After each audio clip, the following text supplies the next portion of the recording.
Hello everybody, today we are going to discuss about stylistics. Stylistics style is the first topic. Stylistics is the study of style in language and how it is used in literary works. Style refers to the characteristic manner in which a writer or speaker uses language to convey meaning. For example, in the poem Stopping by Woods on a Snowy Evening by Robert Frost, the simple and straightforward language creates a sense of tranquility and calmness.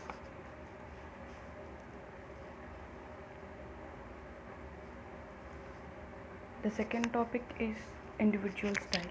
Individual style is the unique way in which an individual writer or speaker uses language to express their ideas.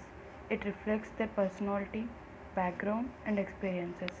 For example, Ernest Hemingway's writing style is known for its simplicity and directness, while William Faulkner's style is characterized by its complexity and use of stream of consciousness.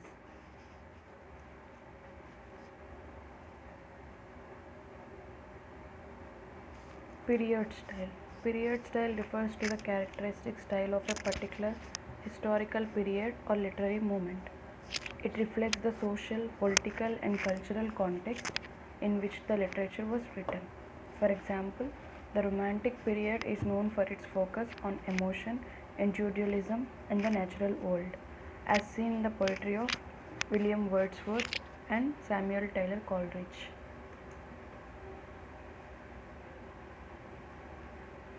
Style as choice. Style as choice refers to the intentional decisions made by a writer or speaker regarding their use of language. It can involve choices related to vocabulary, syntax, and rhetorical devices. For example, in Martin Luther King Jr.'s I Have a Dream speech, his use of repetition of the phrase I have a dream creates a powerful and memorable effect.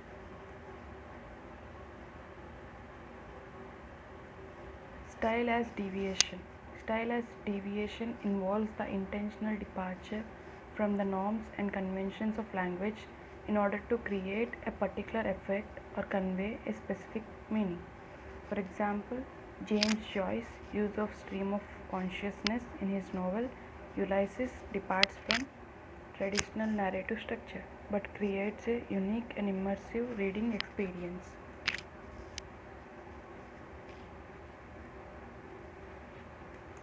Style as Riti. It is also like style of language use. Style as Riti refers to the concept of style in Indian aesthetics, which emphasizes the appropriate use of language for different contexts and audiences. It includes considerations such as tone, formality, and cultural references. For example, the use of Sanskrit in religious texts reflects the importance placed on the language and its cultural significance.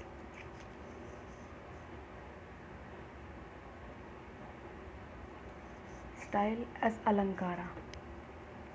Basically, it's related to figures of speech.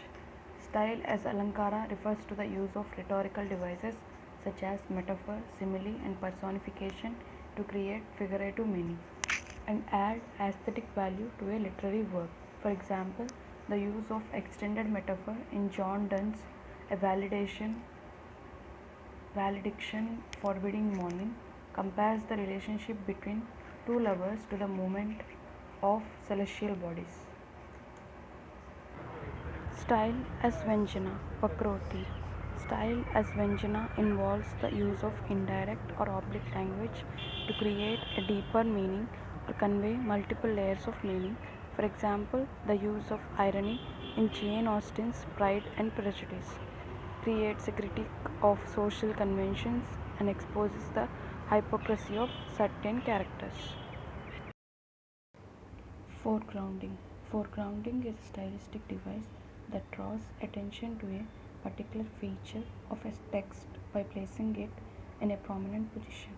It involves deviating from the usual or expected patterns of language used to create emphasis and impact. For example, in the sentence, it was the best of times, it was the worst of times. The repetition of it was foregrounds the contrasting nature of two periods being described. Parallelism. Parallelism is a stylistic device that involves the repetition of similar grammatical structures of patterns in a text. This technique is often used to create a sense of balance, symmetry, or harmony.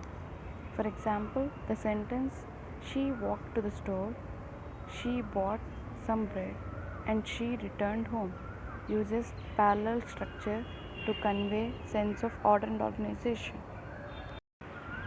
Text as grammar. Text as grammar refers to the idea that the structure of text is closely related to its meaning.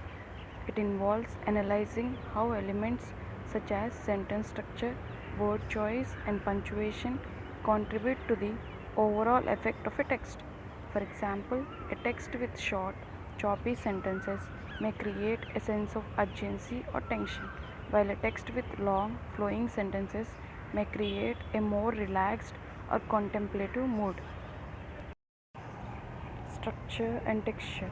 Structure and texture refers to the overall organization and feel of a text. Structure refers to the way that a text is arranged, while texture refers to the way that different elements combine to create a particular effect. For example, a poem may have a specific structure, such as a sonnet or haiku, while also having a particular texture created by the imagery, metaphor, and other literary devices. Cohesion and coherence. These are most important ideas in discourse analysis as well. Cohesion and coherence are two important concepts in stylistics that relate to how a text is organized and how its meaning is conveyed. Cohesion refers to the use of linguistic devices such as pronouns, conjunctions, and difference markers to link different parts of a text together. Coherence refers to the overall sense of unity and purpose that a text conveys to its reader. Both cohesion and coherence are important for creating a clear and effective text. Semiotics aspects of a literary text. Semiotics is the study of signs and symbols and their use in communication. In stylistics, the semiotic aspects of a literary text refer to the use of symbolism, metaphor, and other non-literal language to convey meaning. For example, the use of a rose to symbolize love or the sea to symbolize freedom are examples of the semiotic aspects of a text. Stylistics of discourse. The stylistics of discourse involves analyzing the use of language in larger units of text, such as conversations, speeches, or narratives. It involves examining how language is used to create meaning, convey information, and express emotions in different contexts. Levels of stylistic analysis. Stylistic analysis can be carried out at different levels, including phonological, lexical, syntactic, and semantic. Phonological analysis involves looking at the sound patterns of language, while lexical analysis focuses on word choice and usage. Syntactic analysis involves examining the structure of sentences and the relationships between different parts of a sentence. Semantic analysis involves looking at the meaning of words and how they combine to create meaning in a text. This is the last topic that we are going to discuss in this topic. Stylistic devices in literary texts. Stylistic devices are techniques used by writers to create specific effects in their texts. These devices can include metaphor, simile, personification, hyperbole, and irony, among others. For example, the use of a metaphor such as life is a journey can create a powerful image in the mind of the reader and convey a deeper meaning than a literal description of life. Thank you for watching the video. I hope you guys like the video. Subscribe this channel for getting more videos on UGC Net and GATE in linguistics.